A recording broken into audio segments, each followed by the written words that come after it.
What is up, guys? Dzeeff here, and today we are opening two more Gold Sarcophagus 2019 Megatons. We opened a couple of these yesterday, or I guess 2 days ago, depending on when I upload this video, and it's very exciting because I like this set a lot, and I think a lot of people are just super pumped for it. And if you didn't watch the last one, that's perfectly fine. Let me move this one out of the way.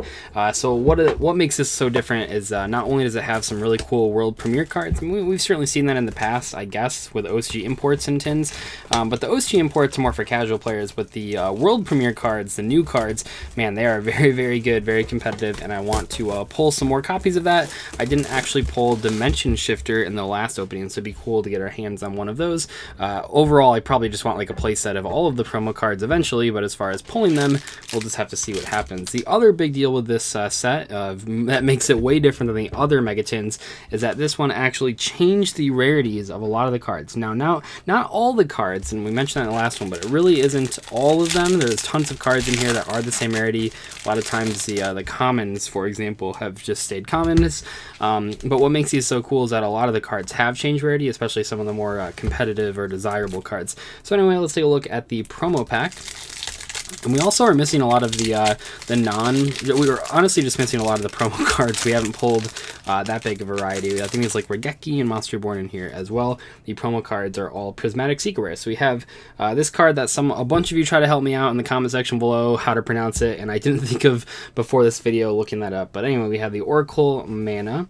Exodia, oh, that's a new one. Exodia, the legendary defender. This card is laughably terrible, but the artwork's pretty cool. It's a really crazy requirement to win the duel. It's probably never going to go off, but still pretty cool to pull. And we have Nice Regeki, a card we have not pulled. Man, that looks really, really good in the Prismatic Secret Rare. Really cool stuff there. I'd probably just stick to my LOB one. Honestly, though, this looks really, really good. I don't know. Regeki is now one of the cards that has like the most printings in every rarity, or it's one of the only cards that's been printed in like pretty much every rarity in the game, because it just got like the ultimate rare a couple OTS packs ago or whatever, probably a while ago now that I think about it, but it got an OTS ultimate rare, has like ultra rare, super rare, common, all these random printings. Pretty cool. And then, oh nice, we actually have these three cards we have not pulled yet out of the previous two ones, so that's actually exactly what we're trying to do. Monster Born as Prismatic Secret Rare looks really cool as expected. And then Nice, wow, this is exactly what I asked for. We yeah, this Dimension Shifter, the card we did not pull in the last one. This is like it's sort of like the opposite of Lancia. It's like a Macrocosmos as a hand trap, and then it also continues on for your turn as well, and you have to have no cards in the graveyard to activate it, but pretty cool stuff. Nice, that was actually like I said, exactly what I was trying to pull. Pulled mostly just new cards. And I don't know if we've pulled, I think we're still missing one of these two promo cards or whatever, because there's like 5 different ones or 6 different ones that have the new artwork or whatever. I guess they're not new artwork. I keep saying it. It's kind of hard to explain. It's like the original creator of Yu-Gi-Oh! Made some cards with custom artwork that's different from like the other artwork in the game. I mean, you can even tell like just the style of them is a little different than normal Yu-Gi-Oh! Cards. And those were in the OCG, and they finally got imported. And that's what those categories fall under. So you have 2 of those cards of like the 5 or 6, and you have either Regeki, Monster Born, or one of the God cards, and you have one of the World Premiere cards. Okay, so first off, we have Perform Pel Gold Fang, the Maverick for Hire, Prompt Thorn, Trickstar Bouquet, Waking the Dragon, what a cool card, I like that card a lot, Vendread Nightmare, Incantation Candle, pretty cool guy. The incantations actually are pretty competitive right now as far as a rogue deck goes in Necroz. Necroz topped the latest YCS in Portland, and they've been pretty much a pretty competitive deck since Shrit went back to 2, at least as far as rogue strategies go, and they do play a lot of incantation cards, so it's cool to see the rarity upgrades. And then, oh my gosh, perfect. Okay, so you have Danger Jackalope. If you remember, in the last one, we pulled 1 copy of this, and the card is semi-limited, so now we have sort of a playset of the card in Prismatic Secret Rare. Man, this really means that I need an excuse to play Danger monsters into something, just because that looks so cool in Prismatic. Maybe I'll build like I guess I can't build Phantom Knights anymore, right? Because they banned Rusty. And then we have Danger Dogman as an ultra rare instead of a super rare. We have Noble Knight Pelennor, Cyber Dragon Veer, Link Devotee, whatever that says, Crusadia Regula. Oh, this is like one of the cards that some people have been talking about playing in like the Guard Dragon combo decks, and technically there are some combos you can do with this card if you play it, but I think that the extra deck space in those decks is just a little bit too tight for them to actually do that. Background Dragon, Crusadia Power. Alright, so the next one, let's take a look here. Also, I don't think I mentioned this in the last one. The packs look really, really nice because they have like all the hieroglyphics on them, which is perfectly in theme for the gold sarcophagus tints. Dino Wrestler, King T. Rextal, Crusadio Leonis, Paladin of Stormdragon, Vorticular Drumgun, I don't know. Anyway, Contact Gate, Dragoonity, that guy. Great Fly, that's a rarity upgrade, right? This card was a rare, I believe. Pretty crazy. It was weird that they printed Mrs. Radiant in super rare first, but then all the rest of them were just like commons and rares. This Star Boy at least got a special edition super rare printing, so that was cool, but not the rest of them. Then we have Cyber Dragon Seeger. Like I said in the last video, there are plenty of Cyber Dragon players out there, and they are very excited to pick up some of these ready upgrades. Unfortunately, not a ready upgrade for the trap card, Cybernetic Overflow. And then Nightmare Unicorn. Once again, cool reprint to have. This is, I think Kelly Locke posted something on TC2 Player, like wrote a little blurb about this card, and one of the things that also it's like a huge line across. You guys see that? That's really weird looking. It's like a huge, there's a couple lines. That looks weird.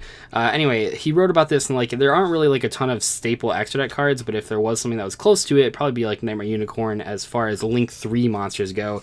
If you're going to play Link 3, you're probably going to be playing Nightmare Unicorn. And we have Celestial Observatory, which was a secret rare. Some other cards here, nothing too crazy. 3 Trolling Trolls, just like all the YouTube commenters. But no, I think Nightmare Unicorn would have been cool to see in Prismatic, but it was already printed in Secret Rare, so that one makes sense. But specifically, Nightmare Phoenix would have been very, very good. Hopefully, I just said Unicorn. I meant Unicorn when I was talking earlier, but I hope Phoenix was, wish that would have been printed as Prismatic. That would have been really cool. Vampires, Diplexer Chimera. This is the card that a lot of people keep saying to play with Super Poly. No real reason to at the moment, just because only Cyrus decks you'll be playing against are Salamangreats, and Violet Chimeras is so much better. But technically, yes, this is a card to keep in mind if any Cyrus deck that's not Salamangreats becomes competitively relevant. Oh man, Shark Cannon as a common. The Skyscraper cards as commons, just they never get old. They look so weird. Incantation, Pencil Plume. Oh yeah, there we go. Salamangreat Heatleo. I actually don't like this artwork as much as the other artwork, the one in the structure deck, but it is pretty cool to have it in Prismatic Secret Rare. I think I'd probably just play it because their Prismatic looks so nice. That looks really good on camera right now too. It didn't look so good in the other video because it's a little bit earlier in the day, but now that it's darker, you can really get the reflection on these Prismatic Secret Rares, and that's kind of what they look like in real life as well. And then we have Trap Trick, which would have been probably very, very anticipated, very exciting if Metaverse wasn't limited. I think Metaverse getting limited was a good thing for the game, but just saying that Trap Trick for the time being, most recently was being used with Metaverse. That was like the most common use with Mystic Mine, but I think a lot of people are still excited for this reprint. It definitely makes it go down in price a lot. It's just not being played in that many decks right now. It's still pretty cool. We have Hip Hoshingen or whatever, World Legacy's Nightmare, Noble Arms Clarent, Gohi Octostretch, Before Impel, Lebelman, I don't know, Lebelman, Parallel Panzer, that's Panzer Dragon, kind of, right? And then Vampires Desire. So that's it for the first tin. Let me open the second tin off camera, and then we'll cut to that. Also, can I just say that these tins look really, really good. I don't think I mentioned that in the last video, which is a real shame because, yeah, Konami did a fantastic job with making these tins look like a real gold sarcophagus. They even changed the shape of it just to look more like the card. Very, very cool. Huge shout out to Konami for making a really good looking tin. As someone that has a lot of tins lying around my room that I constantly sell bulk in, I would say that the gold sarcophagus ones would probably be some of the only ones I would actually care about keeping just because I think they look so cool. So yeah, I think just in general this Megatin, they did a really good job with the aesthetics of it. So let's take a look. Oh nice, another Exodia, the legendary defender. Take a look what other promos. At this point, we've pulled all 3 of the world premiere cards, so we're not super focused on those, but we'll see what we get. Exodia, Legendary Defender. And then we have Neo Kaiser Glider, which is a new one. This is something that we have not pulled yet. Pretty cool. You can discard this card and 1 monster, then target 1 dragon, normal monster, and graveyard special summon it. If this card is sent to the graveyard, you make all monsters your opponent controls currently lose 500 attack until the end of this turn. Okay, I don't know if that's like super. All of these like artwork cards or whatever, the cards that are sort of included in here just as like nostalgia bait. These cards are not super competitive, but they're cool looking. We have Obelisk the Tormentor and Regeki again, very cool. And then we have Dimension Shifter, another copy of that guy. Pretty cool stuff. I don't know if the, I don't think any of the promo cards are really worth like too much. Even stuff like Nibiru, I don't think are like worth crazy amounts. Last time I checked, it was like $5 or $6. So we'll have to see. I guess there's honestly with like cases like Megatins, there's so many people opening them, that's really hard for any of the promos to be valuable. All right, so we have Galaxy Cleric, Thunder Dragon Discharge, Perform Pel, Gold Fang, Vendread Nightmare, That guy again. Contact Gate, World Legacy, World Lance. Interesting. Is the World Wand in this set as the upgraded rarity? And then we have Sky Striker Ace Hayate, which was, I mean, it's already printed in Ultimate Rare. I think a lot of the Sky Striker Ace cards are in this set as the Prismatic. I know that Ray was, but seem kind of like weird rarity upgrades. I guess that you want to put them in the set because the other cards in the set would be kind of weird, right? If you had Sky Striker Engage in the Megatons, we didn't have any of the Link monsters, but still kind of strange. I don't know. They look really nice, so for budget players that don't want to buy the Ultimate Rares, it's probably the way to go. Then we have this Vampire level 5 card, which I believe is actually just played in something that topped, right? Or there's like a zombie. I think I watched it on Simo channel. It was a PPG tournament where someone played one of this. We have a Realm of Danger, Crystal Keeper, White Stingray, Goki Pole, Dino Wrestler, Stegosaur, Goki, Face Turn, and Super Team Buddy Force Unite, which probably should have been a common from the beginning instead of a secret rare.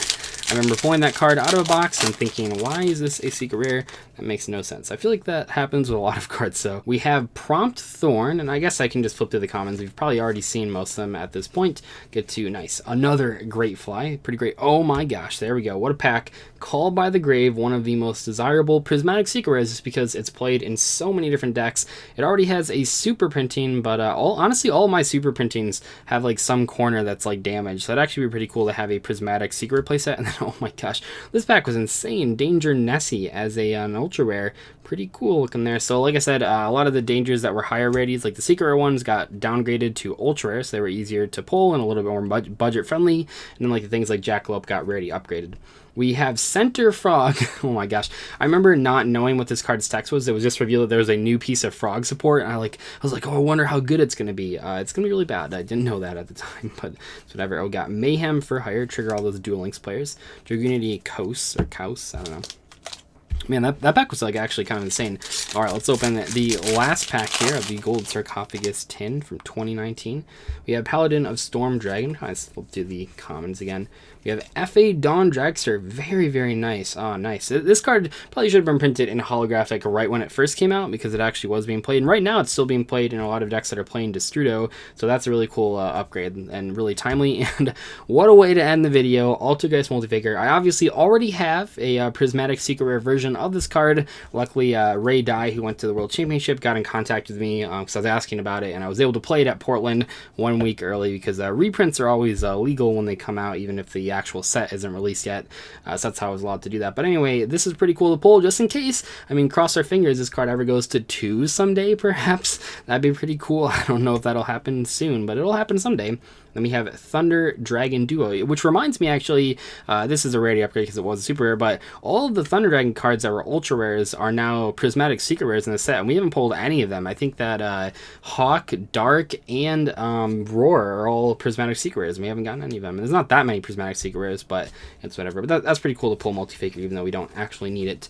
Area Zero and Jammy Waves as commons. Once again, very freaky looking, but anyway, hopefully you guys enjoyed today's opening for the Gold Sarcophagus 2019 Megaton. This set is pretty darn exciting. Lots of cool stuff you can pull, so make sure you get yours. And if you want them, or if you want any of the cards, make sure to use my link to tcgplayer.com. It'll be in the description below. But I'll see you guys later. Thanks so much for watching. Goodbye.